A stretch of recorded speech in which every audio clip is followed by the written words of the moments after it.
Hey guys, Michael Patton, Camaro Theologian.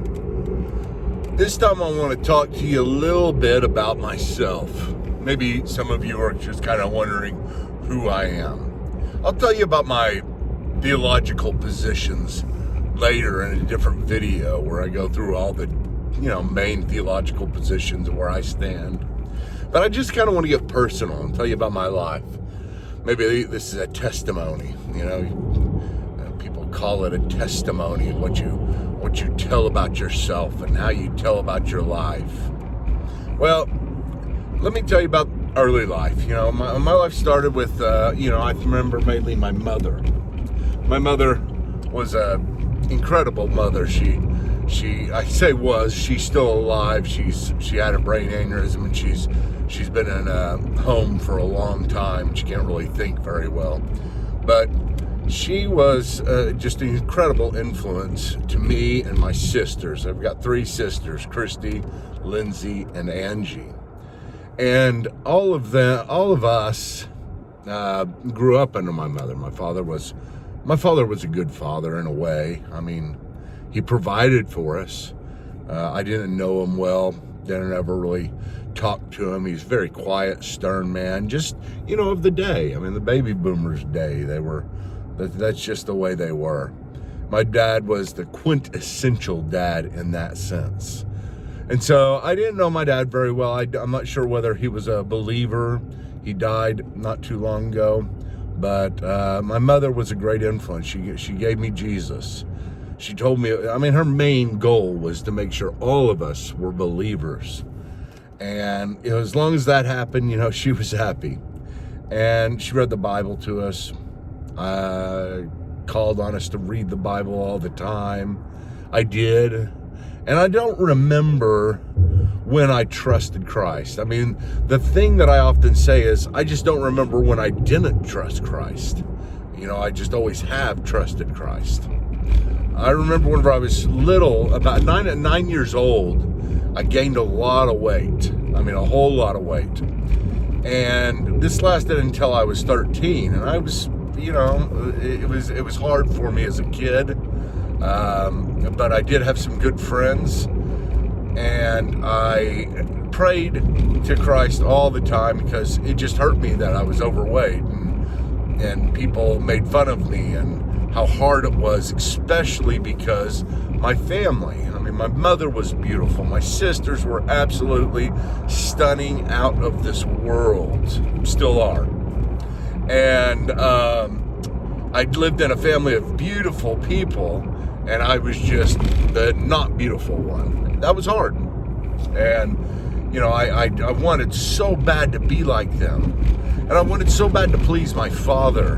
My father, even though he was never there for me, he was a huge influence for me because all boys love their dad, period. That's just the way it is. And I loved him no matter what. And I wanted to be like him no matter what. He sold Mercedes all of his life, so he is kind of, high style. And he made a lot of money doing that. And Rose, he's probably the best salesman. I would venture to say that he was one of the best salesmen in the history of Mercedes. He was very, very good at his job.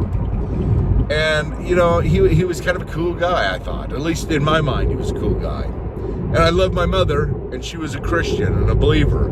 There was a real conflict. But whenever I turned 13, I lost nearly 100 pounds. It was a 4-month venture. I just jogged and didn't eat. And, it came off really fast.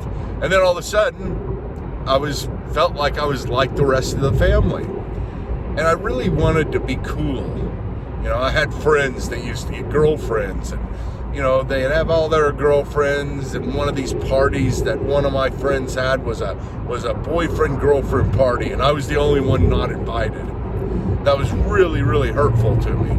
So I just wanted a girlfriend. And my friends, my best friends, they were believers, but the whole pack of friends I ran with, they were just wild bunch. We were all a wild bunch, and I turned into one of them. I wanted to be like them. I wanted to be accepted. I wanted to be the coolest. I wanted to be the the one that everybody talked about. Boy, look at that guy over there. You know, he's really cool. He gets all the girls. So my goal was to get all the girls. And my goal also was to sleep with girls. I did this for quite some time. Whenever I turned 13. You know, first time I lost my virginity was 15 years old, and you know, I was just excited about it as could be. Even though I love Jesus, there's a real conflict. Again, I don't know, this dichotomy that I lived in. And during high school, me and my Christian friends, I had two friends that were Christians, we would always talk about how bad we were doing, how displeased God must be with us. And we would always say, we'll come back later. You know, right after high school, we'll stop this. Then after high school, it was, okay, right after college, we'll stop this. But it didn't happen. I didn't do good in school, didn't try, didn't care. I mean, gosh, in 7th grade, I got all F's and 1 D. All F's and a D. And there was a conference that was called, and my parents, and somehow my dad talked them into letting me pass. So I did pass. And I started to do a little bit better, but I still didn't care. You know, I went to a school that didn't care, and I did so much school. I was just a hooligan. I was the leader of the hooligans. And I don't know how much of Mrs. Looper's class I missed, but I think in one semester out of like 45 days, I was gone 38 of them, and I still passed with a B. So it was just one of those things that just wasn't good. I ended up getting into OU because I raised my grade point average in high school enough to get into OU. Got into OU and had a house there, and all I cared about was partying. All I cared about was sleeping with girls. And I just slept through classes and didn't care once again. And got kicked out. I actually got scholarships for OU because of my art ability. I don't know what my art ability was, but I can do things with art. I guess I can do abstract things. I know colors, and I know schemes, and I know design, that kind of thing. But anyway, so I got in, got revoked, got my scholarships revoked, got kicked out. And then I was back at square one. So I thought, you know, I'll just party it up, see what happens, see if I die partying. Me and all my friends did the same thing. I mean, we did whatever we wanted to. As long as we were sleeping with girls, that was life. We were successful. I often thought to myself, even the rich people, even if you were a billionaire, you would want to be me because I looked so good and I got so many girls. That was my thoughts. I mean, I swear, I'm not kidding you. What a crazy thought that was. I wanted to sleep with girls so bad at the time, and I think I told this in another video. It was just crazy how bizarrely mixed up my mind was. And I said, Lord, one day, I remember exactly where I was. I was in Ken's driveway, walking to his room, getting ready to do our pre-party where we drank beer before we went out driving, and went to a penny beer place to find a girl. And I remember praying this prayer, Lord, help me find a girl to sleep with. And I remember as I was praying the prayer, it was like evil was all over me, and I was like, why am I praying this prayer as if this is anything good? But it was a marker in my life, and I wanted to change. There was this thing way deep down inside me that wanted to change, and it didn't come out really until I was in Arizona. I moved down there. I was kind of living with this girl and living with my friends. I mean, back and forth. And I remember laying down at my friend's house on the floor, bowing down before God and saying, God, dear God, just please help me to stop. And I think he listened at that point because there was a turn that began. I moved back home to Oklahoma, was at my apartment, and there was a guy that we moved to Enid just for a little bit, Enid's just a city in Oklahoma. It's I think it's the fourth biggest city in Oklahoma. My dad moved there because he had a car lot that he bought. But we moved there, and there was a guy that taught. His name was Chet Lackey, and he was our church, the church we went to. My mom always made us go to church. Even my dad. that was a lot of fun trying to get my dad to church. But he was. I didn't hear much about him then. But whenever he moved to Oklahoma, he moved there the time that I moved back from Arizona, Scottsdale, Arizona, and he started a church, and so we started to go to it. And for the first time, I really listened. Beforehand, yes, I was even trying to evangelize people at bars while I was trying to sleep with them. I was nuts. But there was a guy named Chet Lackey, and he changed my life. He did. I mean, God changed my life, but he used him to change my life. And what Chet Lackey taught, the way he taught, the clarity he taught with, the conviction he taught with, and the theology and apologetics defending the faith was incredible. I mean, it was just, oh man, I loved the guy. I thought he was the smartest person that God ever created. I really did.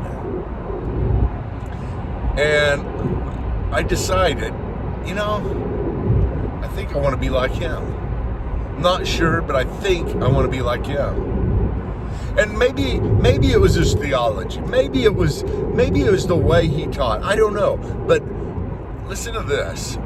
I was still going to the bars, any beers, all, sleeping with the girls, doing whatever I wanted, and going to him at the same time. I'd go to him in the morning and at night a penny beer on Sunday night. But he knew, because his daughters actually went to this penny beer place as well. Sorry for outing you, if I'm outing you now and you listen to this, but his daughters went to the penny beer as well. And so I knew that he knew what I did and who I was. I knew he knew the dichotomy that I was living. And how did he, every time I got there, how did he love me so much?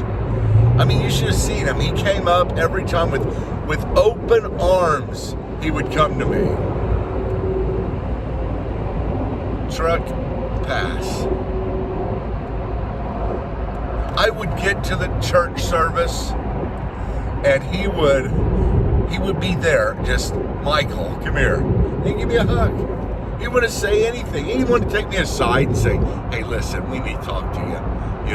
There's things that have been going on in your life, and we need to pull you aside. Now, I'm not sure how you do church discipline and what you do with it. That's another story. All I know is this is what this guy did. And I thought, how can he show so much grace? So this time, I really started praying a prayer. And this was my prayer. I said, Lord, I don't want to change, but I want to change. I don't know what that is or how that is, but you know what I'm talking about. So many of you know exactly what I'm saying when I say, I don't want to change, but I want to. And I did want to change. I promise you, deep down inside. I mean, there's so many things in my life that are the same way today. That I want to stop, but I don't. I don't really want to stop, but I want to stop. All right, it's about time for me to show everybody what this Camaro can do. Uh-oh, under wreck. Well, anyway, so that was the turning point. I decided at that time I want to go to seminary. So there was this dichotomy still there. Partying, going to church, wanting to live a godly life. And I don't know how it changed, but it was slow. It was over the next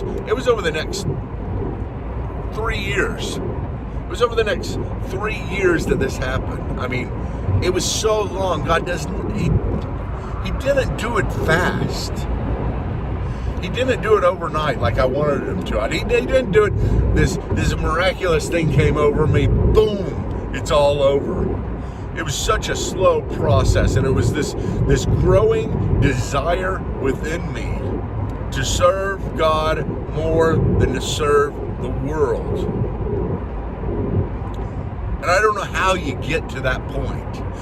All I know is God does it to you. That's it. I can't make the decision because I wanted to make the decision, or I wanted to want to make the decision, but I couldn't want enough.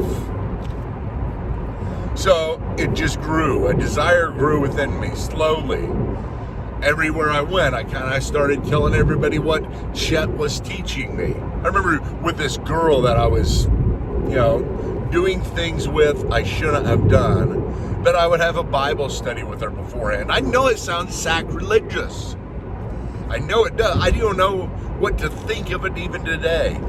But I would have a Bible. I had to tell her. I had to tell her what Chet taught me. It was amazing.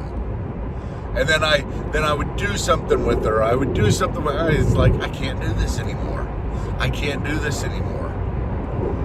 And slowly, I just wanted so much to study and learn and learn and learn. I wanted to be like Chet. I wanted to be as smart as him and love the Lord as much as him and be as gracious as he is. Gosh, I can't tell you what an influence he was to me. I really can't. But what happens? Well, I'm driving. They asked me to be the leader of Baptist Student Union at my school. I started doing well in school. I had to work myself up after the debacle, after getting kicked out of OU, after all the problems that I had. It was slow, but I started trying hard at school because I started to want to serve the Lord. And I thought in the back of my mind, I think I want to go to seminary. You see, my mom, way back when, she used to go, Michael, I want you to be a pastor. And I would laugh at her. I thought she was the craziest person in the world, all the way through high school and everything. But here I am, 21, 22 years old, thinking, I want to be a pastor. And so I was the leader of Baptist Student Union. I was still living the dichotomy. And I didn't want to be the leader. They made me be the leader. But I was driving, and I know where I was at that time. Oh, gosh, I'm close to where I was at right now. And I remember exactly where I was. It was just right by Hefner Road, old Hefner Road. It's the new one, the highway that goes by Hefner. No, it's actually right by Baptist Hospital. Exactly. I mean, I'm telling you, I know where I was. And I thought to myself, if this is true, see, this is my mind talking now. This is my mind, not my heart, not my emotions. Right now, it's my mind. And I think to myself, if this is really, really true, then it's worth every single thing. You see, I saw Braveheart at the time. This all happened right around Braveheart coming out. I've got a weird thing about movies. If I love them, I'll watch them so many times, and I want to get inspired by them. Braveheart inspired me like mad. And I wanted to be like him. I wanted to, to live for something bigger than myself. And so I'm driving, and I thought, if this is really, really true, it's worth everything. And it was. I mean, it was. That's what my mind said it was. I knew it was. I mean, I worked through it in my mind, and all of a sudden my mind's just in gear saying, this is absolutely true. And somehow that mind thing just went down to my heart, my emotions. And I said, I'm done. I'm done with all that stuff with my friends. I'm done with it. Finally, I'm done. Now, I'm not saying it was easy the next time, because that Friday, I do go over to my friend's house just like we normally do to pre-drink before we go to a party. And I remember walking into his room and saying, I'm sorry, I'm not doing this. And he actually opened his refrigerator that he had in his room full of beer. And he said, are you sure? Because I do this to them all the time. I'd already tried to quit many times. My friends would laugh at me so much because of this. They knew who I was. And so he said, are you sure? And I looked at the beer and I was tempted. And then I said, yes, I'm sure. And I walked down the stairs and never went back. That was a turning point. Now, what happened next?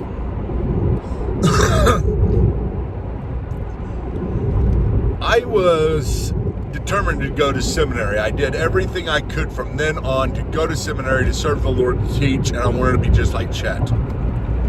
And so I did. I went to seminary. I did everything I could. But before I went to seminary, I met my wife at one of these bars, Christy. And she wasn't a bar goer. She was only 19 years old at the time. She was just a waitress. She was actually my waitress, serving beers. And I thought, oh gosh, this is one of the girls that I'm gonna conquer and sleep with. But I recognized she was tender, she was loving, she was different. And so I held her out and set her aside and said, I'm not gonna do that with you. And the moment I saw her, the moment she saw me, there was something there. There's always been something there between us. Just this weird thing. You know what I'm talking about. Just this connection. And we connected, and she wanted a Christian. She wanted to do what was right, and we ended up getting together and deciding we're going to seminary. Now we go to seminary. And seminary was great. Golly. Dallas Theological Seminary, my goodness. Such a great seminary. Not perfect, but I just loved it. I just loved it. And I went there because that's where Chet told me to go. That's where Mark Hitchcock told me to go. That's where all the great preachers that I knew went. I listened to J. Vernon McGee back then. And so I go to seminary, Dallas Theological Seminary, and at seminary, I did pretty well. I did better than average, and won some awards, and I did just about as good as you could do, and I loved it. I ate it up. It helped me. It changed me. It showed me how much I didn't know, and Chuck Swindoll had at that time become one of my heroes just because of his work on Grace Awakening. Grace Awakening. I could do a whole series on how much that affected me at the time, but I won't. Let me just tell you, I loved Chuck Swindoll. So he was at Dallas Theological Seminary as the president while I was there, and he was also starting a church called Stonebriar. Now, I was about to graduate from seminary. I mean, I made it through seminary faster than probably anybody in the history of seminary, and the only reason for that is because we kept on having so many kids, and Christine needed help with the kids, so we made the decision to go through seminary as fast as I could. So I was taking 23 hours per semester, got 18 hours during summer school, 9 hours during winter session. I got through in a little over 2 years, a 4-year program. I just flew through. I'm not saying that's good. I don't think people should do that if they could, but that's what I did. And so I graduated early, and I got in that church right at the beginning. I mean, like 2 months after it started. And started teaching there, interning there, became a resident there, and then finally became a pastor there. And I think there I was. I mean, here I am, my dream. I am just living the life. God has killed it with me. I mean, I'm blessed beyond belief. There's nothing in this world that is greater than feeling like everything in your bubble, everything that you want is now here. And that's the way that I felt there. And so my sister lived with us at the time, Angie. I loved Angie. She was amazing. She lived in Dallas, and she was married, and she was just a great sister. She was beautiful beyond belief. Absolutely stunning, amazing. Maybe the most beautiful girl in the world. I kid you not. If I showed you pictures, you would say, my goodness, you're right. But just a great girl, too. And she's so sweet. Great personality. I mean, Angie was just... How do you explain Angie? I don't know. But... So she was going to Stonebriar with me. We used to take the big prayer list they would give, and we would split it in half because, these were the prayers for everybody. We'd have a 40-page deal, split the 40 pages in half. She would pray for half. I would pray for the other half. I mean, she was just great. Then I had some problems with her.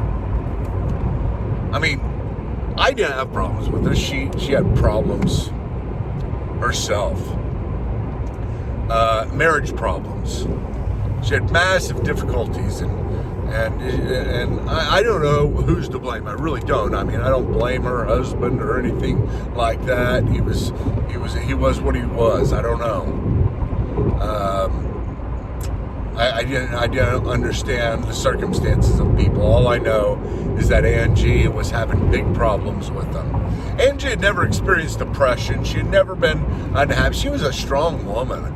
I mean, she was stern as can be, can make it through anything. And so I was helped taking care of her during this problem. She ended up getting a divorce. She ended up coming and living with us. And one day she called me after the doctor had told her she probably needed to be on some medication. And she got on the medication. And the medication was Zoloft. And maybe it was a week later after she started taking it. I don't know. But she called me and she said, well, one morning, she lived in my house. She called me one morning and said, Michael, my brain is broke. And I've got to kill myself. Now, just think, put yourself in that circumstance. You got somebody who's never been depressed and all that, and says, you think it's just being dramatic, trying to be funny, whatever else. And so I said, Angie, you'll be better tomorrow. Just sleep it off. And she said, no, I won't. I'm crazy. And Drew doesn't need a mother that is crazy. Drew was her little 2-year-old. I said, Angie, just sleep it off. And so that was on a Friday. And then for 2 days, she kept on having the problems. And on Monday, my mother called and said, I can't get a hold of Angie. Will you go look for her?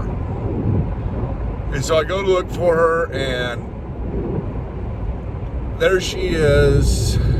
After I broke down the door, there she is in the bed with an empty bottle of sleeping pills right beside her, and I can't wake her up. And I say, Angie, wake up.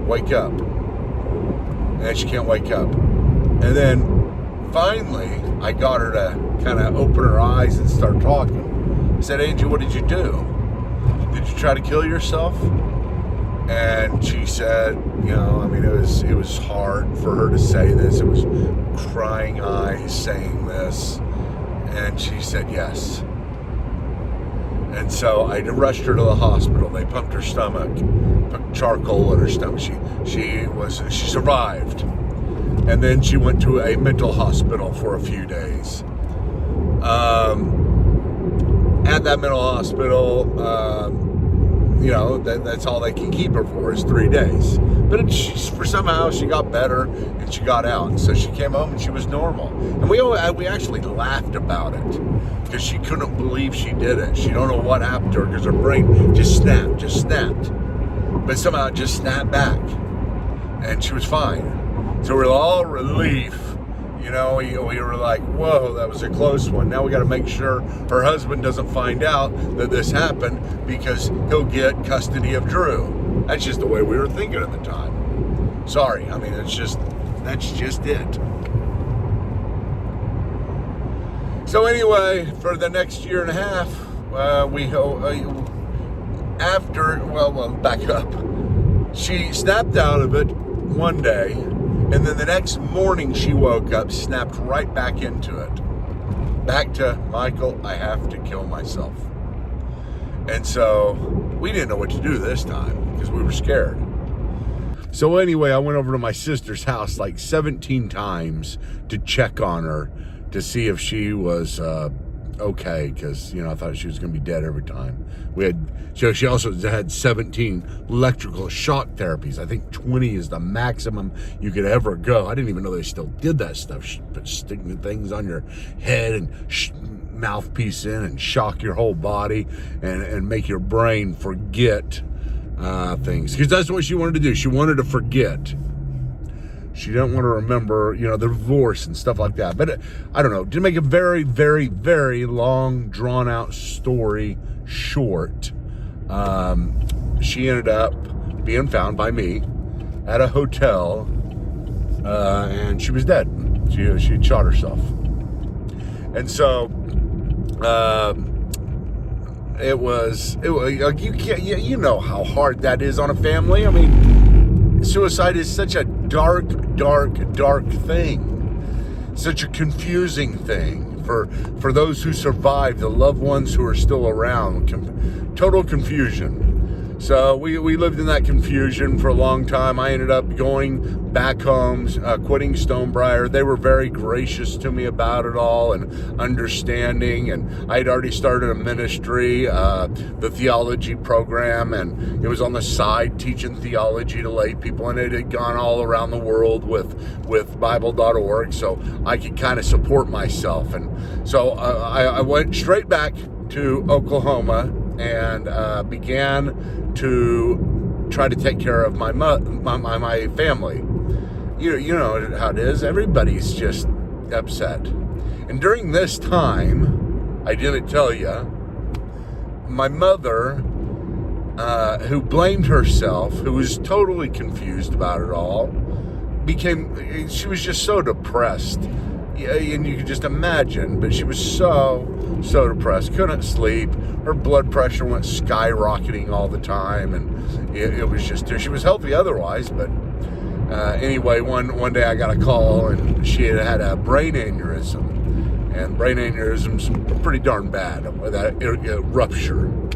So it ruptured. She went through surgery, ended up losing half of her frontal lobe, and you know, she just didn't do well. I mean, she never has recovered. She's I don't know how to describe her other than she seems very childlike. She has memories, but she's different. It's a different mom than I had before, and she can't walk, can't talk, can't see out of one eye. I mean, it's terrible. So I go home, I begin to take care of them, because I am the Superman. I am the super pastor. I can do anything. I can hold up anything. My shoulders are so strong from all my beliefs, and you know, if it's true, it's really true. And I took that with me, and you know, just shoot, I can take care of this. This life is short. That's what I was thinking, at least. And I did. I went home, and I began to take care of everybody, or at least try to. Working my job, starting my ministry called, at that time it was called Reclaiming the Mind Ministries. Now it's called Credo House Ministries. But I started that, and you know, for two or 3 years, I did this, and boy, I'll tell you what, I'm not Superman. I'm not even close to Superman. I am the furthest thing from Superman. I ended up falling apart at one point. I mean, just going into extreme, deep depression, and doubt of God. I mean, just all of a sudden it hit me, and it was such a problem. I remember the day, I remember the time. I mean, March 15th, 12 in the afternoon. That's whenever, boom, it hit me. And I understand why Angie killed herself. Man, I would have killed myself. I really would have. Had I not been with Angie that whole time and gone to all her therapies and known that this depression would end. But anyway, I did go through such a bad time. And I still teach and still teach in theology. It took me a while to recover. I was scared to take any of the psychotic drugs simply because of what happened to Angie. That's the only reason.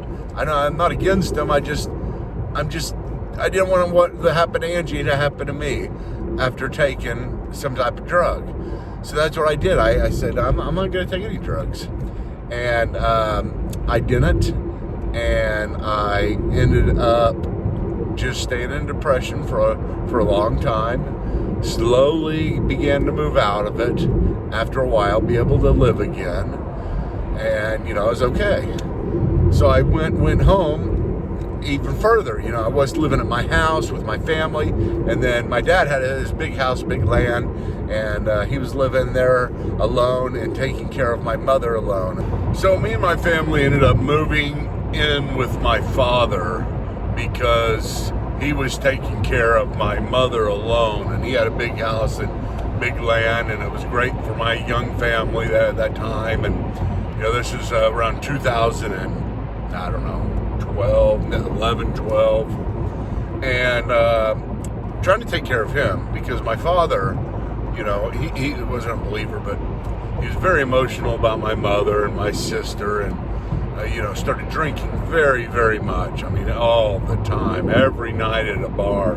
That's how he escaped. And I didn't know what to do except to be there for him as much as I could. I don't know if I made the right decisions, but I wanted him to see me in ministry, teaching and trying to live through this with God and hopefully be able to do something for him. Hopefully he would see Christ in me and change. And I was kind to him. I tried to be, at least. And I was even, he was driving to the bars himself. He had so many DUIs. He almost went to jail. And so I ended up taking him to the bars and picking him up myself, at least a lot of the times, until he decided to just use taxis. But really nothing changed with him. He stayed the same. He never really made any type of profession, and ended up catching pneumonia and wanted to go to the hospital. I think he wanted to die. Yeah, that's all I can figure. He would not go to the hospital. He was so sick. Not until we made him, and his brother came over and we helped him because he couldn't walk. He couldn't breathe, and they got to the hospital and basically said it's too late. It's spread everywhere, and his organs are shutting down, and sure enough, they did. While he died, he was unconscious, and it was one of Billy Graham. I think it was Billy Graham's last sermon, but we had it on TV and listening to it, and we just pray that he heard something and something changed. I don't know, but anyway, so that was that.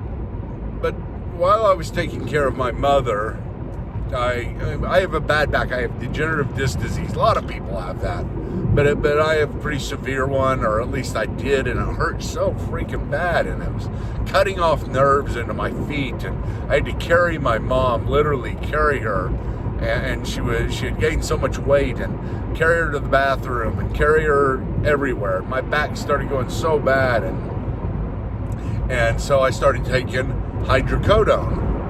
Man, I'll tell you what, that was great. The hydrocodone was great. It changed me. It made me feel like a Superman again. And, I didn't know really how addictive it was and how powerful it was and how dangerous it was. But to make a long story short here, very long story, I think I've told this before in a video, I was so addicted to pain pills. I mean, you don't understand how bad it got. I was to the point where, I was doctor hopping or shopping and trying to get them from multiple places because I would run out so early because I was so tolerant to them. And, I'd take him.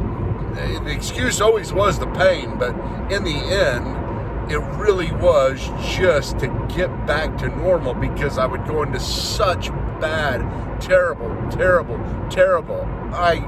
horrid black hole of withdrawals. I mean, that would create such depression. And so I did anything I could to get him, and the excuse was, hey, I'm going to die if I don't get him. And I ended up trying to get him from a friend, and a friend was able to get him for me. And I was going up paying people for drugs and meeting people at places, Walmart parking lot, to do drug exchange, and then go teach the gospel. It was now a new dichotomous life, and once again here I am. And I was thought to myself, I'm worse than I was whenever I was young. I mean, this is so much worse. I mean, drinking, I never really got addicted to drinking. Drank a lot, but it was just to get girls. But this, I was controlled by 100%. And golly, I don't know how long that lasted, but it was a long time. I mean, like, probably 5 years that it went on. I mean, the last 2 were incredibly bad. I mean, just incredibly bad. Went to the hospital over and over again. The drugs were causing this rhabdomyolysis, where my muscles were tearing apart. Everything was bad. And, I didn't care about life again. I mean, I did want to keep on preaching, but I was like, Lord, I'm gonna die if this doesn't stop. You've got to stop it, and I can't stop it. I cannot. I want to. Here we go. I don't want to not have drugs, but I want to not have drugs. So finally, again, here we go. Just kind of zeroing in on just one point. Finally, my wife, who is as tender as can be, and didn't know how to handle me at all, just cried and said, Michael, your whole family wants me to kick you out. And she's crying in my car right next to me. And she says, please, I don't want to kick you out. I don't know what to do about this. Will you please stop? And somehow that was the thing. I don't know why that was a thing. Maybe it was a perfect storm. There were all kinds of other things, but wanted to stop. And I looked at her and I said, I promise you, just like our wedding day, I promise to stay with you. I promise you just as much that I am done with these drugs. And somehow I was able to stop. I don't know how it was. I mean, maybe a miracle came in. Maybe it was just, the miracle of life, the way God creates things and puts things together. But I did stop. And so that was, gosh, coming up on 3 years. And I'm so relieved all the time not to be on those drugs. But now I've got this history, this sordid past of just crap. And I look at it and I say, who am I? I mean, who does God want me to be? Why does he let me go through something so terrible, so bad, such a bad sin that I was controlled by, not controlled by him? Well, I don't know. I know he allowed it, and he did it for a purpose. And so here I go. But during this probably 8-year period, I don't know what it was in me giving up on stuff and, just letting myself go in every way. And I gained so much weight. I mean, I gained 200 pounds. I kid you not, 200 pounds.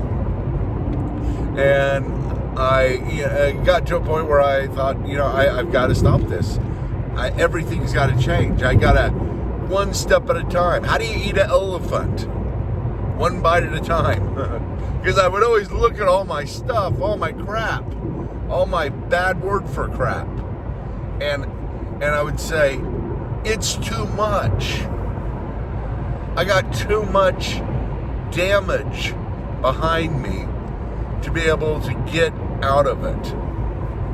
And the only thing I can say now is here I am still teaching. Here I am still doing stuff. Here I am. I love the Lord like crazy. I really do. Here I am. I love teaching theology like crazy. I really do.